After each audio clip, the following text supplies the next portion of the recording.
Everyone, hope you're doing good. So today we'll see lead code 121, best time to buy and sell stock. And ये easy level का question marked है but ये काफी अच्छा question है. Question में ये बोला है कि you are given an array prices where prices of i is the price of given stock on the ith day. मतलब ये है कि यहाँ पे आपको प्राइसेस आरे दिया है एंड थर्ड डे पे स्टॉक का प्राइस होगा 5 units. Similarly, fifth day पे stock का price होगा 6 units and so on. So you want to maximize your profit by choosing a single day to buy one stock and choosing a different day in future to sell that stock.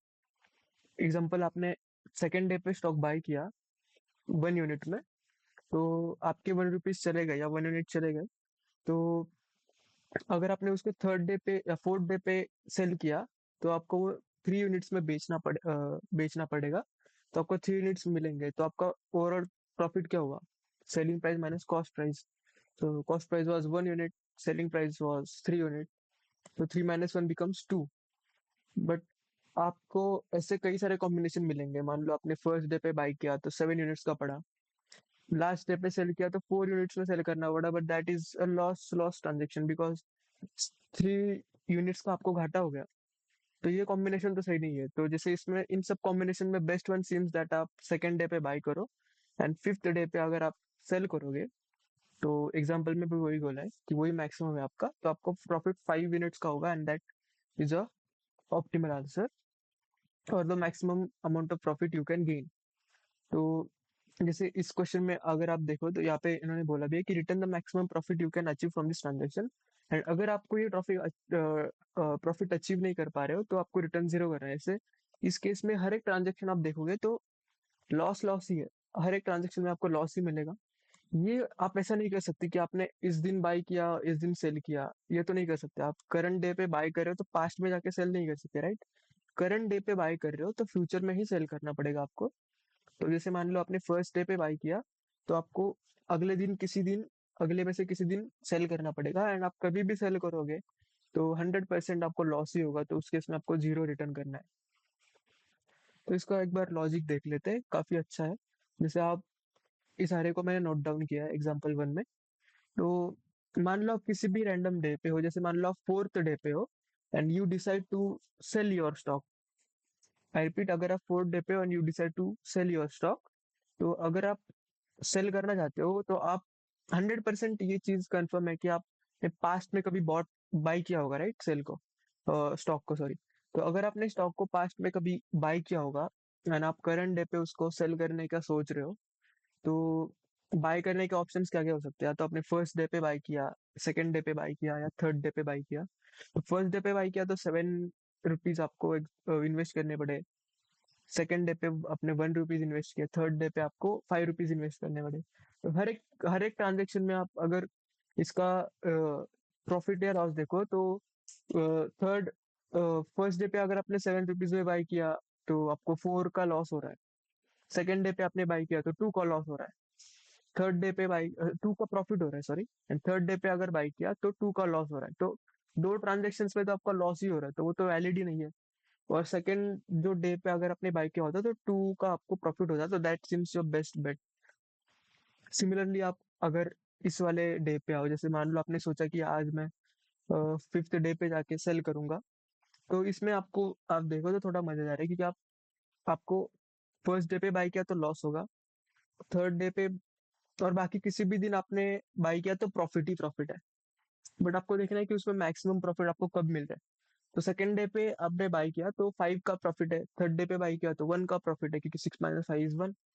And fourth day पे by किया तो 6 - 3 यानी 3 का profit है. तो इसमें आपने अगर फर्स्ट डे पे बाई किया होता, सेकंड डे पे बाई किया होता, तो आपको मैक्सिमम अमाउंट ऑफ प्रॉफिट मिल जाता.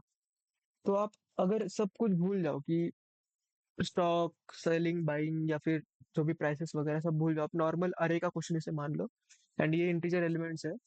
तो अगर मैं करंट डे 5 पे हूँ एंड मुझे मैक्सिमम प्रॉफिट चाहिए, तो अगर मैंने मिनिमम एलिमेंट इसमें से चूज किया, क्योंकि आपको मिनिमम कॉस्ट प्राइस चुननी है, राइट? प्रॉफिट क्या होता है?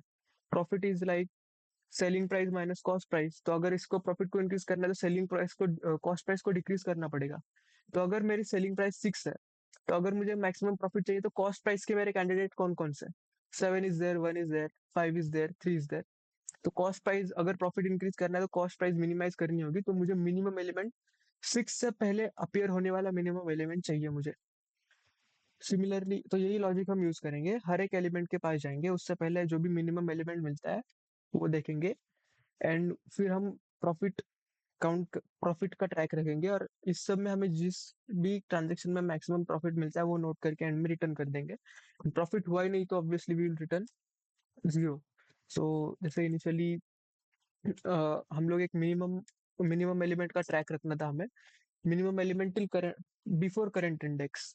तो मिनिमम एलिमेंट इनिशियली मान लो हम prices of zero zero day का जो प्राइस है उसको मिनिमम रख देते हैं, एंड हम ट्रैवर्स करेंगे फर्स्ट एलिमेंट से। तो एक आंसर वेरिएबल लेंगे जो कि इनिशियली 0 होगा, right. And then for for int i equal to 1 से स्टार्ट करेंगे, क्योंकि हमने मिनिमम अगर 0 वाले प्राइस को रखा है तो ट्रांजेक्शन तो यहाँ से स्टार्ट होगी, राइट, 1 से। 7 से स्टार्ट करके क्योंकि कुछ पॉइंट नहीं है कि 7 से पहले या 0 इंडेक्स से पहले कोई एलिमेंट एग्जिस्ट नहीं करता, तो ट्रांजेक्शन तो वैलिड कोई होगी नहीं वहां पे। प्राइसेस डॉट लेंथ आई प्लस प्लस।